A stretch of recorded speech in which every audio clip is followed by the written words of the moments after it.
통합 말씀 행복한 하루. 오늘 함께 나눌 말씀은 출애굽기 1장 1절부터 22절까지의 말씀입니다. 야곱과 함께 각각 자기 가족을 데리고 애굽에 이른 이스라엘 아들들의 이름은 이러하니 루벤과 시므온과 레위와 유다와 이사갈과 스불론과 베냐민과 단과 납달리와 갓과 아세리요. 야곱의 허리에서 나온 사람이 모두 70이요 요셉은 애굽에 있었더라.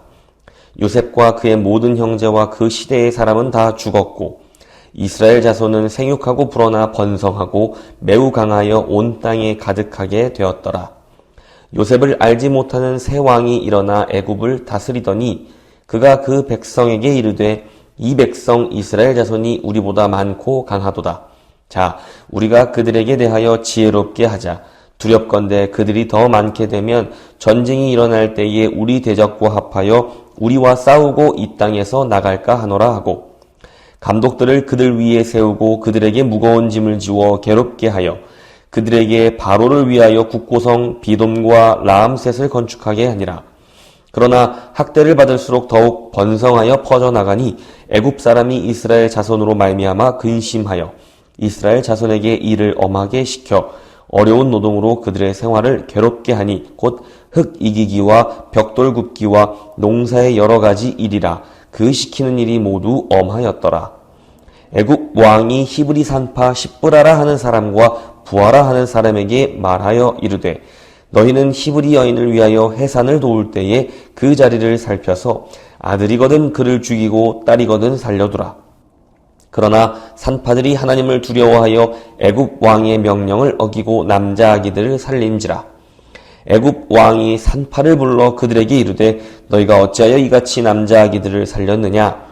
산파가 바로에게 대답하되 히브리 여인은 애굽 여인과 같지 아니하고 건장하여 산파가 그들에게 이르기 전에 해산하였더이다 하매 하나님이 그 산파들에게 은혜를 베푸시니 그 백성은 번성하고 매우 강해지니라. 그 산파들은 하나님을 경외하였으므로 하나님이 그들의 집안을 흥왕하게 하신지라. 그러므로 바로가 그의 모든 백성에게 명령하여 이르되 아들이 태어나거든 너희는 그를 나일강에 던지고 딸이거든 살려두라 하였더라. 오늘부터 출애굽기의 말씀을 나누게 됩니다. 출애굽기를 묵상하시기에 앞서서 가지고 계시는 매일 성경 속 출애굽기 어떻게 묵상할 것인가를 읽어보시면 앞으로 출애굽기를 함께 묵상해 나가는 것에 있어서 정말로 많은 도움이 되실 것입니다. 정독하시기를 권해드립니다. 제목에서 말해주는 것처럼 출애굽기는 애굽, 즉 이집트를 탈출하는 내용이 담겨 있습니다. 하나님께서는 하나님의 능력과 피의 속죄를 통해 이스라엘 민족을 이집트에서 구원하시고 그렇게 구원받은 백성을 하나님의 언약에 의하여 통치를 받는 거룩한 나라, 하나님을 섬기고 전하는 제사장의 나라로 만들기 원하셨습니다. 그리고 그 일을 위해 한 사람 모세를 세우시고 사용하신 것입니다. 출애굽기의 히브리어 원어 제목은 베엘레흐 쉐모트입니다. 그리고 이름들은 이러하니라는 출애굽기의 첫 문장을 그대로 사용한 것인데요. 출애굽기 1장 1절은 야곱의 가족 이야기를 하는 창세기 46장 8절의 6단어를 그대로 인용하고 있습니다. 이러한 정보들이 말해주는 바를 간략하게 설명해 본다면 창세기와 출애굽기는 의도적으로 또 신학적으로 연결되어 있다는 것입니다. 출애굽기는 창세기에서 아브라함에게 주신 언약이 어떻게 이루어져 가는지를 보여줍니다. 어떻게 아브라함의 후손들이 이집트에서 한 민족으로 성장하고 또 탈출하였는지, 그리고 광야 40년 동안 그들이 하나님의 거룩한 백성 제사장의 나라가 되고 있는 그 과정을 담은 이야기입니다. 오늘 우리가 묵상하는 출애굽기 1장 전체의 말씀은 하나님께서 자기의 백성, 또 거룩한 제사장의 나라로 만드실 이스라엘을 이집트에서 구원하시기 위해 어떠한 준비를 하고 계셨는가를 말해주는 본문입니다. 여기에는 두 가지 급격한 상황 변화가 설명됩니다. 우리가 기억해야 하는 것은 상황을 변화시키는 주체가 하나님이시라는 것입니다. 자신의 언약을 성취하시기 위해 하나님이 지금 일하고 계신다는 것을 말해주고 있는 본문입니다. 첫 번째 변화는 요셉을 알지 못하는 새로운 왕이 등장했다는 것입니다. 단지 오랜 시간이 지났기 때문에 모두의 기억에서 요셉의 기억이 지워진 것은 아니었습니다. 여기서 알지 못한다는 말의 의미는 친밀한 관계성을 지니고 있지 않다는 의미입니다. 새로운 왕이란 어쩌면 새로운 왕조를 뜻할 수도 있습니다. 정권이 바뀐 것이지요. 대통령이 여당에서 나오는지 야당에서 나오는지에 따라서 나라의 방향이 급격하게 달라지듯이 이집트의 정치 상황이 급격하게 달라지고 있었던 것입니다. 이집트 안에 있는 이방 민족들에게 호의를 베풀 만큼 친밀감도 없고 당연히 그러할 필요도 이유도 전혀 없는 새로운 왕조가 들어섰기 때문입니다. 두 번째 급격한 변화는 이집트의 왕에게 위협을 느끼게 할 만큼 이스라엘 민족이 번성했다는 것입니다. 이집트의 왕, 곧 애굽의 왕은 이스라엘 자손이 애굽 백성보다 많고 강하다고 표현하는데 물론 이것은 과장된 표현입니다. 그는 전쟁이 나면 이스라엘이 이집트에게 잠재적으로 위협이 될 것이라고 생각했던 것입니다. 애굽의 이스라엘에게 적대적인 왕조가 들어서고 이스라엘 민족은 위협적일 만큼 번성했습니다. 우리가 기억해야 하는 것은 이 모든 일이 하나님의 주권적인 역사 안에서 이루어지고 있다는 사실입니다. 이스라엘의 번성은 하나님께서 아브라함에게 주신 언약이 성취되고 있다는 증거입니다. 그러나 평안히 번성만 했다면 이스라엘 민족도 애굽을 떠날 이유가 전혀 없었을 것입니다. 하나님의 언약이 성취되기 위해 이미 역사의 저변에서부터 무대가 준비되고 있었던 것입니다. 애굽의 왕은 이스라엘 민족에게 극심한 노역을 시켰고 또 히브리의 산파들을 통하여 그들이 아들을 낳으면 그 자리에서 죽이라는 밀명까지 내렸습니다.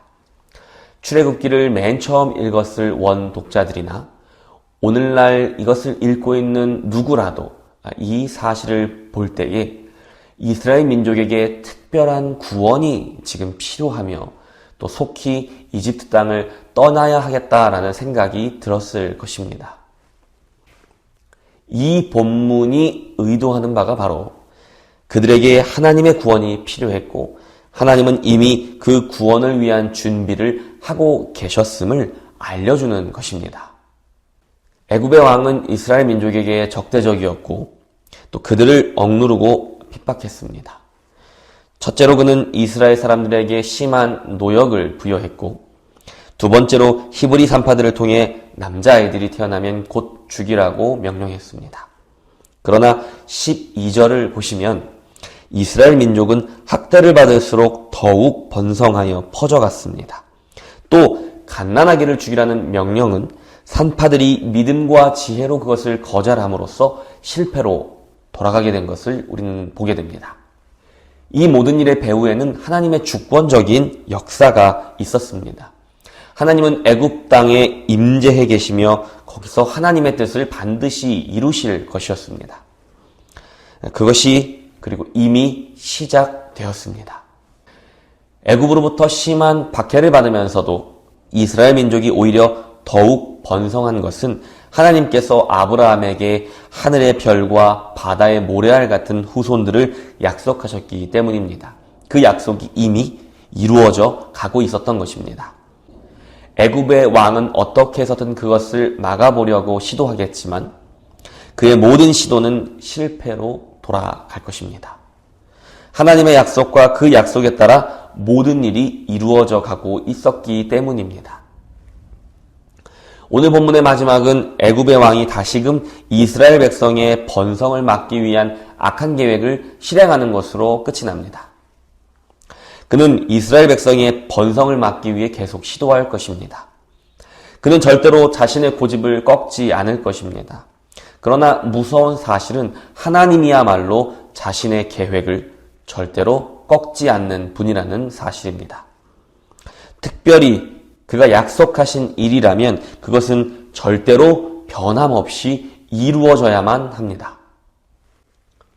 오늘 본문은 애굽의 고역과 민족 말살의 음모로부터 이스라엘을 구원하시기 위한 하나님의 준비 작업을 다루고 있습니다. 하나님은 오래전부터 약속하시고 계획하신 일을 성실히 이루고 계셨습니다. 이스라엘 민족은 번성할 것이고 그들은 마침내 자유를 얻을 것이며 하나님은 그들에게 언약을 주시고 하나님의 구별된 백성 제사장의 나라로 만들어 가실 것입니다. 하나님의 계획은 반드시 이루어집니다. 온갖 방해와 악한 계획들, 의도적인 도전들에도 하나님의 약속하신 일은 또 그 계획은 꿈쩍하지 않습니다.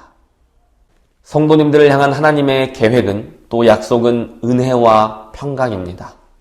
예수 그리스도 안에서의 화평입니다. 어떠한 상황에서도 하나님의 약속과 계획은 이루어질 것입니다. 여러분의 평안과 기쁨을 방해하는 누군가가 혹은 무언가가 있으십니까?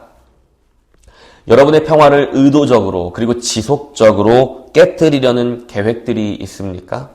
오늘 말씀을 통해 확신과 위로를 얻으시기를 바랍니다.